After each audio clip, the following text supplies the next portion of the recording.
আসসালামু আলাইকুম এভরিওয়ান। আজকে আবারও বানিয়ে ফেললাম একটি মজাদার ব্রেড রোল মালাই ডেজার্ট। চলেন দেখে আসি। আমি এখানে নিয়ে নিয়েছি 5টি ব্রেড। এবার ব্রেডের চারপাশে লাল অংশগুলো সুন্দরভাবে কেটে নিতে হবে।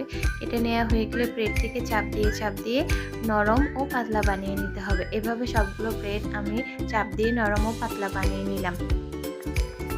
এখন আমি বানিয়ে নিব একটি ফিলিং। তাই একটি প্যানে নিয়ে নিলাম 1 চামচ ঘি, 1 চামচ সুজিটা ভালোভাবে নাড়তে হবে যাতে কোনোভাবে পুড়ে না যায়। চুলোর তাপ কমিয়ে নাড়তে হবে। এখানে দিয়ে দিলাম 1.5 কাপ দুধ।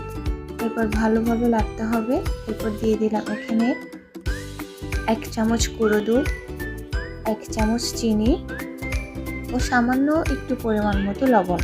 এরপর এটাকে ভালোভাবে নাড়তে হবে।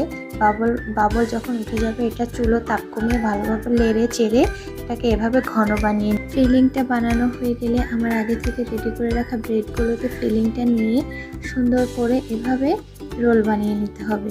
এভাবে প্রত্যেকটা ব্রেডে ফিলিংটা দিয়ে আমি রোল বানিয়ে নিব।